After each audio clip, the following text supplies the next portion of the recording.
정부가 최근 지방 소멸 위기에 대한 대응책으로 인구 감소 지역 부활 3종 프로젝트를 발표했습니다. 이른바 세컨드 홈.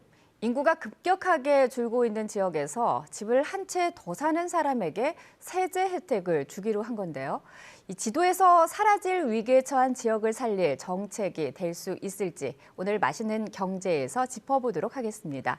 부동산 경제연구소 김윤만 소장 나오셨습니다. 어서 오십시오. 안녕하세요. 네, 이 정부가 발표한 인구 감소 지역의 부활 3종 프로젝트 상당히 매력적인데 이 중에서 우선 세컨드홈 활성화 대책은 어떤 내용을 담고 있는지 설명을 좀 해주시죠. 네, 집 하나 있는 사람이 전국 다 대상이 됩니다. 서울이나 대전이나 네. 집 한 채를 가진 사람이 인구 소멸 지역에 공시가격 4억 원, 그러니까 시가로 약 6억 원 이하 주택을 사게 되면 네. 세금을 깎아주는데요. 재산세, 종합부동산세, 양도세를 감면을 해줍니다. 네. 제가 구체적인 숫자보다는 예를 한번 들어볼 텐데요.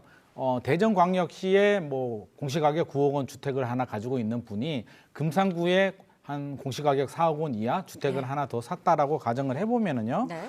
재산세 같은 경우는 기존에 2주택을 적용받게 되면 305만 원 정도 나오는 재산세가 211만 원으로 줄어들고요. 네. 종합부동산세는 75만 원에서 4만 원으로 줄어듭니다. 예. 굉장히 많이 줄어들죠. 네. 근데 집을 팔 때 양도 차익에 대한 세금, 양도소득세 같은 경우는 8,500만 원 정도, 8,551만 원 정도 시뮬레이션 결과가 나오는데 네. 이 혜택을 받게 된다면 22만 원으로 큰 폭으로 줄어들게 됩니다. 네.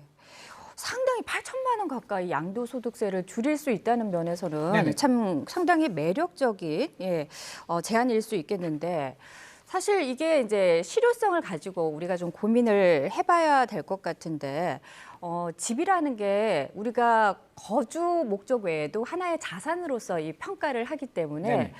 인구 감소 지역에 사실 그렇게 자산으로 봤을 때는 크게 매력적이지 않는데 여기에다가 우리 집을 산다는 게 얼마나 실효성이 있을지 궁금한데요. 굉장히 중요한 질문을 주셨는데요. 네. 우리 그 부분이 좀 아쉽습니다. 왜냐하면 대전광역시나 세종시에 집을 한 채 더 살 수가 있다면 네. 충분한 수요들이 뒷받침이 될 수가 있는데 네. 인구 감소 지역의 특례 지역에 주택을 구입하는 경우에만 네. 특례 세제 혜택을 주게 됩니다. 그러니까 대전, 세종시는 대상이 되지 않고요. 충남 지역에서 제가 살펴보게 되면 공주시, 금산군, 논산시, 보령시, 부여군, 서천군, 예산군, 청량군, 태안군의 주택을 살 때만 특례 혜택을 보게 됩니다. 그러면 결국에는 귀촌을 하거나 어떤 요양이라든지 별장 용도로 또는 부모님이 거주하는 주택을 살 때만 혜택을 받을 수가 있고요. 네. 투자 목적의 수요자라면 아무래도 대전이나 세종시 아파트를 사고 싶기 때문에 좀 효과 측면에서는 좀 제한적이지 않을까 생각이 됩니다. 그런데 이 당장 여소야대 상황에 국회를 넘을 수 있을지도 사실 궁금합니다. 무엇보다도 이게 그 야당 쪽에서 이 반대하지 않을까 싶기도 하고요.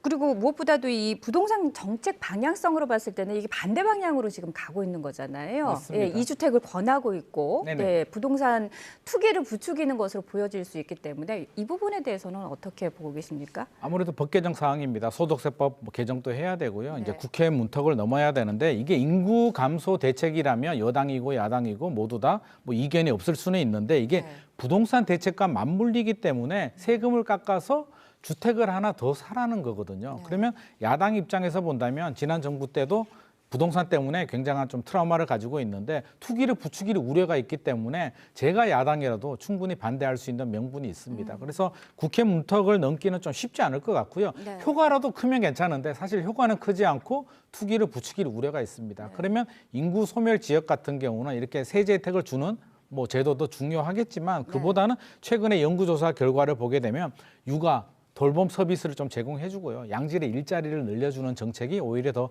효과적이기 때문에 이런 정책도 좋지만 추가로 또 돌봄, 또 양질의 일자리 정책도 병행을 해야 될 것 같습니다. 우리가 보통 이 부동산을 구매하는 데 있어서 여러 단계가 있다면서요. 네네. 그런 면에서 봤을 때 이 세컨드 홈 정책 같은 경우에는 그 방향에 좀 맞지 않다 이런 말씀도 있던데요. 그렇죠. 우리가 집을 살 때는 메커니즘이 있습니다. 구매 욕구가 먼저 생겨야 되고요. 네. 욕구가 생기면 그 다음에 따져보는 게 내가 돈이 얼마나 있지? 자본력을 따지고 대출이나 세금을 따지게 됩니다. 그걸 구매 능력이라고 하는데 지금은 구매 능력을 좀 개선시켜주는 정책이 나왔는데요. 기본적으로 구매 욕구가 좀 생겨야 되는데 네. 최근에 고금리 상황 또 보합세가 유지되고 있는 이런 약간 미지근한 상황에서는 구매 욕구가 크게 생기지 않고 있기 때문에 네. 효과 측면에서도 좀 약할 것 같습니다.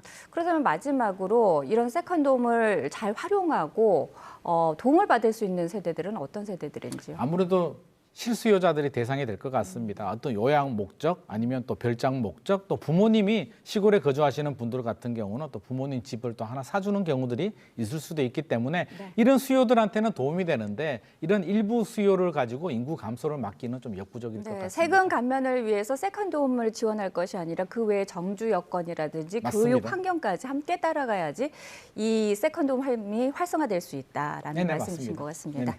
오늘 말씀 고맙습니다.